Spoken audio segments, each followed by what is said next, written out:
نسألك يا من هو الله الذي لا إله إلا هو الرحمن الرحيم Assalamualaikum warahmatullahi wabarakatuh. Bismillahirrahmanirrahim. Alhamdulillahirabbil alamin. Allahumma shalli wa sallim wa barik ala sayyidina Muhammadin wa ala alihi washabbihi. Segala puji bagi Allah Subhanahu wa taala atas segala nikmatnya bagi kita semua. Salat dan salam semoga terlimpah kepada besar Muhammad sallallahu alaihi wasallam, keluarga dan sahabatnya. Pemirsa Nabawi Channel rahimakumullah. Alhamdulillah pada kesempatan ini kami bisa melanjutkan episode ketiga dari program Ayu Mengaji di Nabawi Channel. Tema kita kali ini adalah malapraktek di dalam berfatwa. Apa itu malapraktek? Malapraktek adalah ketika seseorang melakukan sesuatu yang di luar kemampuannya, di luar bidangnya malah. Sehingga bukan membawa kebaikan, tapi menimbulkan kemudorotan, menimbulkan bahaya kerusakan yang lebih besar. Misalnya apa? Misalnya adalah seseorang yang menguasai ilmu bidan atau ilmu keperawatan misalnya. Dia melakukan pengobatan pasien jantung. Bukan bidangnya. Yang terjadi adalah pasien tidak semakin sembuh, tapi sakitnya malah makin parah. Atau orang yang hanya menguasai ilmu reparasi sepeda motor, tapi dia melakukan reparasi mobil, apa yang terjadi? Mobilnya tidak makin baik, malah makin rusak. Ikhwani rahmakumullah, demikian juga di dalam bidang keagamaan. Mereka yang bekalnya pas-pasan, tapi sangat berani berfatwa, sangat berani menyampaikan agama versi dia, tidak mau merujuk kepada para alim ulama, maka yang terjadi kemudian adalah malapraktek. Malapraktek ini biasanya menimbulkan kehancuran. Misalnya adalah orang-orang ISIS, ya, ISIS atau Islamic State of Iraq and Syria. ISIS ini para pengikutnya dan para pemimpinnya tidak mengikuti suatu mazhab di dalam Islam. Mereka tidak bermadhab Syafi'i, mereka tidak bermadhab Hambali, mereka tidak bermadhab Maliki, mereka tidak bermadhab Hanafi, tapi mereka memposisikan diri sebagai mujtahid, sebagai seorang yang memiliki kemauan ijtihad. Apa yang terjadi kemudian? Mereka melakukan pembunuhan, pembantaian, malah kemudian merusak citra Islam. Hal-hal seperti ini banyak terjadi di masyarakat kita. Saat ini misalnya contoh yang lain adalah ada seseorang yang demikian mudah berfatwa tentang bid'ah. Dia tidak melihat ada satu aspek, satu standar hukum yang menjadi rujukan di dalam Islam, yaitu ijma. Bahwa apa-apa yang sudah disepakati oleh para alim ulama ini dijamin benar oleh Rasulullah sallallahu alaihi wasallam. Jadi kalau ulama sudah sepakat, ini pasti benar. Yang jamin adalah langsung Rasulullah sallallahu alaihi wasallam. Ada hadis ya, dari hadis Rasulullah sallallahu alaihi wasallam dari riwayat Imam Ahmad, yaitu isnani khairum min wahid. Dua orang lebih baik daripada satu orang. Jadi kalau ada orang berkumpul, dua orang lebih baik daripada orang yang menyendiri. Wasalasatun khairum min itsnain. Dan 3 orang lebih baik daripada 2 orang. Arba'atun khairum min tsalatsa. 4 orang lebih baik daripada 3 orang, dan seterusnya. Semakin banyak jamaah, semakin banyak ulama yang berfatwa sama, itu semakin layak untuk diikuti. Fa'alaikum bil jamaah, maka menetapilah kamu kepada jamaah para alim ulama. Fa innallaha la yajma'u ummati illa ala hudan. Karena Allah tidak akan mengumpulkan umatku kecuali di atas petunjuk.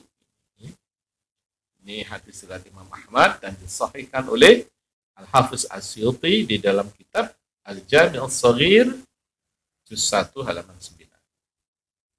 Dari hadis ini kita mengambil kesimpulan bahwa para ulama mengambil kesimpulan apa yang sudah disepakati oleh para alim ulama itu pasti benar. Pasti benar. Contohnya apa? Contohnya peringatan Maulid Nabi Sallallahu Alaihi Wasallam. Peringatan Maulid Nabi ini, siapapun yang memulainya, ini adalah amalan yang pada masa itu tidak ada yang menyelisihinya. Tidak ada yang menyelisih peringatan Maulid Nabi. Menyelisih Maulid Nabi ini baru muncul pada sekitar tahun 1790-an pada masa era Syekh Muhammad bin Abdul Wahab, pendiri gerakan Wahabi di Najd. Sebelumnya itu para ulama tidak ada mempermasalahkan.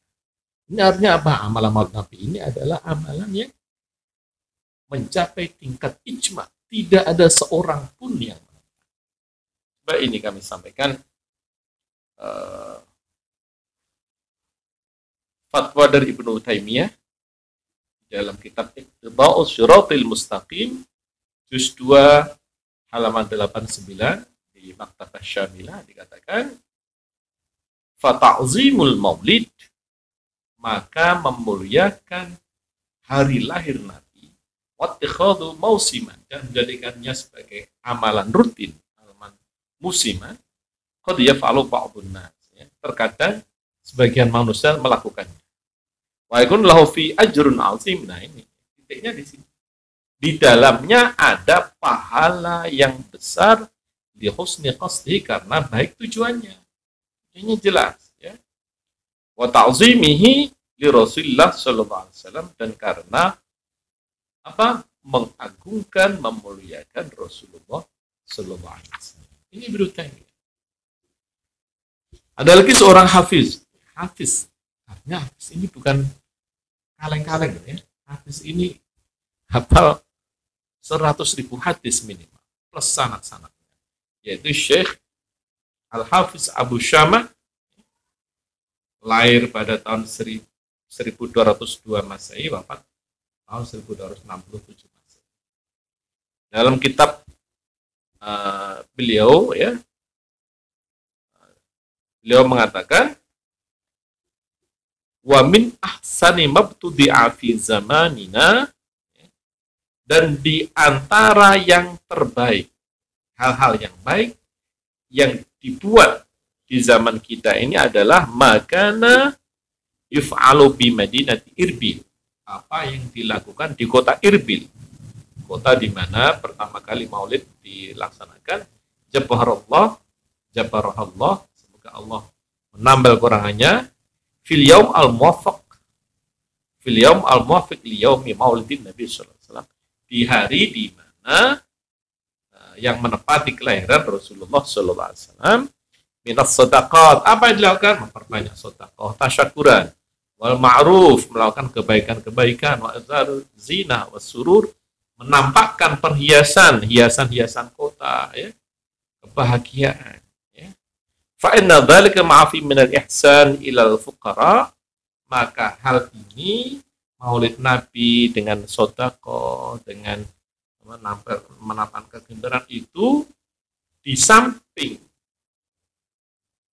berbuat baik, memberikan dampak baik kepada orang-orang fakir, musy'irun bi Muhammadin Nabi sallallahu alaihi wasallam, juga menunjukkan kecintaan pada Nabi Muhammad sallallahu alaihi wasallam wa ta'zimi jalalatih, dan mengagungkan kemuliaan fi qalbi fa'ili, di hati orang yang melaksanakan. Wa syukrullahi ta'ala, dan menunjukkan syukur pada Allah Ta'ala alama man bihi min ijadi, alama man nabi min ijadi rasulihi, ya, atas anugerahnya dengan mewujudkan, melahirkan utusan Allah, yaitu Nabi kita Nabi Muhammad SAW, alladzi arsala rahmatan lil alamin sallallahu alaihi wasallam, yang menjadi rahmat bagi seluruh umat manusia, alam semesta sallallahu alaihi wasallam, ya, wa ala jami'il muslimin. Ini di kitab At-Tanbihat Al-Wajibat liman yasna'u Al-Maulid bil Munkarat Sahifah 12. Kitabnya Hadratus Syekh Hasyim Asy'ari menukil dari Al-Hafiz Abu Syama. Peringatan Maulid ini juga direkomendasikan, dipuji oleh Al-Hafiz lagi. Jadi bukan ulama kaleng-kaleng, ya.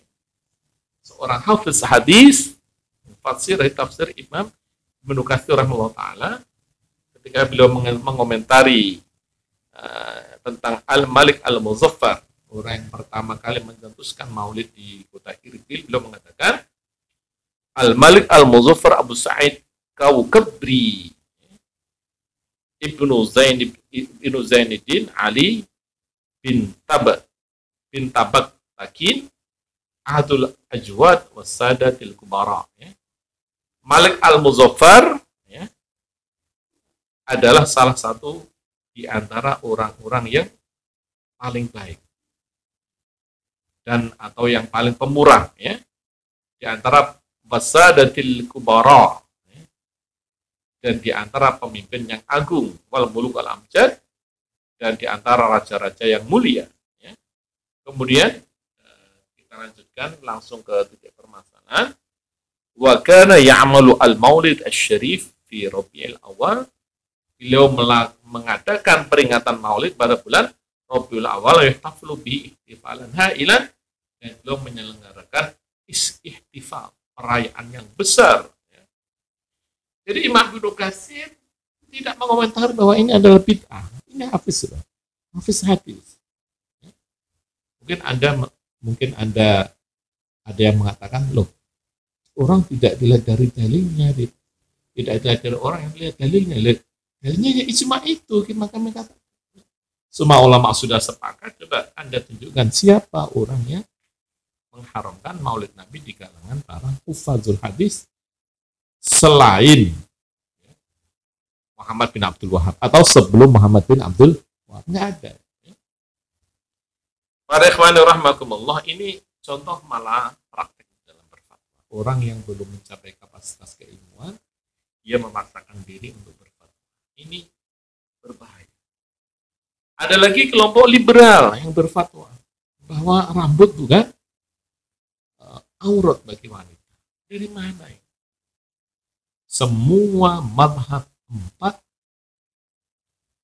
malah juga orang Syiah, orang Ismailiyah Puhra, yang di India, kelompok-kelompok yang dianggap menyimpang, orang Ibadi di Oman, Khawarij Ibadi di Oman, semua mengatakan, ya, bahwa rambut adalah aurat bagi wanita. Dan itu ada orang nyeleneh, rambut bukan aurat. Ini benar-benar menyelisihi para pemahaman para alim ulama kita. Hati-hati, ya. Di dalam hadis dikatakan orang yang menyelesaikan ijma ini perlu dijauhi, ya. Perlu dijauhi karena dikatakan waman di dalam hadis Rasulullah SAW dari Imam At-Tirmidzi dikatakan Innallaha ta'ala la yajma'u ummati 'ala dhalalah. Allah Ta'ala tidak akan mengumpulkan umatku di atas kesesatan.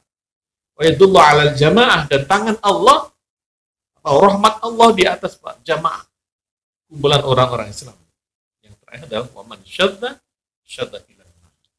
Siapa yang menyendiri maka dia menyendiri di dalam neraka.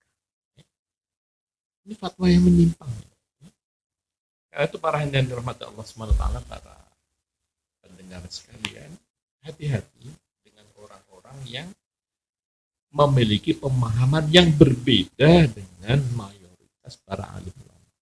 Apalagi kalau dia sampai jelas-jelas menabrak ijma, kesepakatan para alim ulama.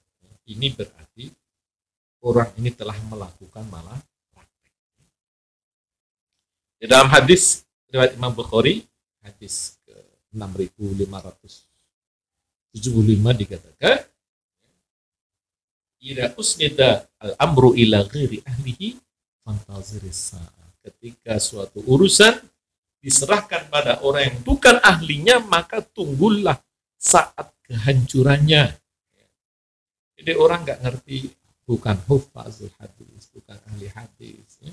Hadisnya hanya sepotong-sepotong, hafalnya juga nggak hafal, masih di bawahnya kelas Imam Ibnu Katsir, di bawahnya kelasnya Imam Ibnu Daqiqil Aid, di bawahnya Imam, masih jauh sekali. Kemudian berfatwa menentang fatwa-fatwa yang disepakati para ulama. Ini kan menunjukkan apalagi kalau selain kebodohan dan kesesatan.